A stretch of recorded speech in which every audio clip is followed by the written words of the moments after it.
So you're buying a house, and it seems like every real estate agent you meet is your new best friend, right? Well, maybe not. And figuring out who's really on your team, getting that wrong can be a huge, costly mistake. So today, we're going to break it all down and make sure you don't fall into that trap.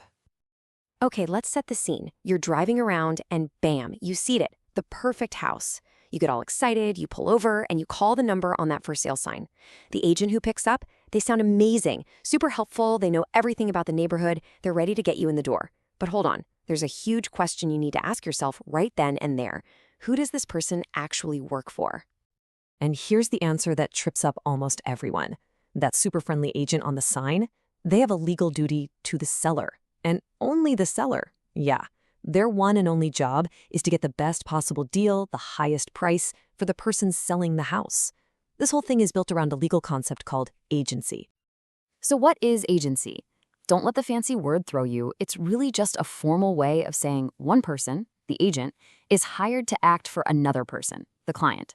It's like you're officially hiring someone to be in your corner, to have your back. And this relationship, it's built on a really, really powerful idea. And that powerful idea is called fiduciary duty. Now, this is a big one. It is the highest legal duty of trust there is.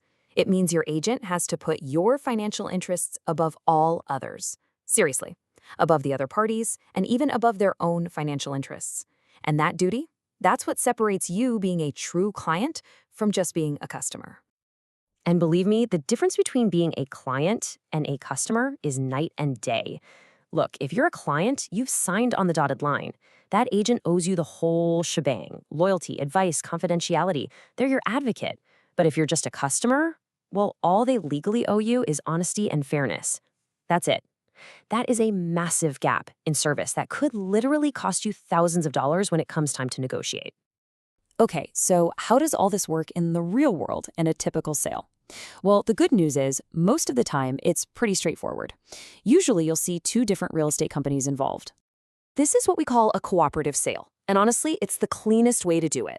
Think of it like a courtroom. The seller has their lawyer, their agent, and you have yours from a totally different firm. The lines are drawn, everyone knows who they're fighting for, it's crystal clear.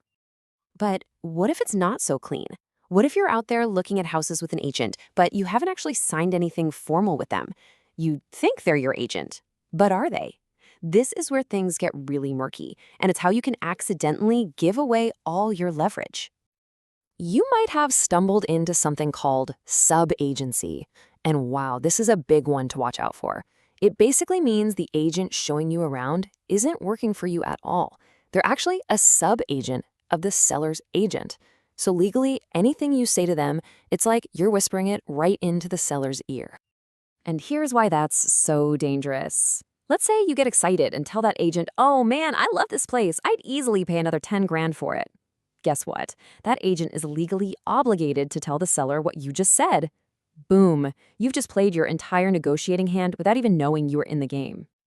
Okay, so we know sub-agency is a minefield, but things can get even more complicated. Let's talk about an even trickier situation, the in-house sale. So an in-house sale is when one brokerage firm ends up representing both the seller and the buyer. Right away, you can see the problem, can't you? You've got one company trying to help the seller get the highest price and at the same time help the buyer get the lowest price. That's a classic conflict of interest. So how on earth is that supposed to work? How can one company be fair to two people with completely opposite goals? Well, Texas law actually has a specific way to handle this. It's called acting as an intermediary. Basically, the brokerage has to become a neutral referee. They can't coach one side or the other, they just call the game fairly. But, and this is super important, this can only happen if both the buyer and the seller agree to it. In writing, upfront. The process itself seems simple enough. Step 1, everyone signs off on it. Step 2, the main broker stays neutral. But then there's a step 3, and this is where you, the client, have a really big decision to make. And this choice makes all the difference. You can have intermediary with appointments. This is where the broker points to one agent and says, "You work for the buyer," and points to another and says, "You work for the seller." In that case, you get a dedicated agent who can give you advice and opinions. The other option? Intermediary without appointments. Here, one single agent just helps both sides with paperwork. They're a facilitator. That's it. They're legally barred from giving either of you any strategic advice. You're basically navigating the negotiation on your own. Okay, so we've been through all the tricky situations where things can get confusing. Let's circle back to the ideal scenario. When you have an agent who is 100% in your corner, representing you as a client, what are their legal promises to you? All right, so these are those big fiduciary duties. They promise you loyalty, putting your interests above everyone else. They owe you confidentiality, meaning what you tell them stays private. They have to give you full disclosure of all the important facts. There's obedience, so they have to follow your legal instructions. Accounting, to handle your money properly. And finally, reasonable care, which just means they have to do their job with skill. This is the complete package of what it means to be represented. Now look, the state of Texas knows this can be a lot to take in. That's why they've created a way to make sure you understand all of this right from the get-go. There's actually a specific document designed for this very purpose. It's called the Information About Brokerage Services Form, or IABS for short. An agent is required by law to give this to you at your first substantive meeting, which basically means as soon as you start talking real business like a specific house or your finances. Think of it as a menu of your options. It lays out all the different ways you can be represented so you can make a smart choice before you go any further. So after all these different scenarios and legal terms, what's the one big takeaway here? It's actually really simple. The single most important thing is to know who is on your side before you start talking about price and terms, before you reveal anything about what you're willing to do.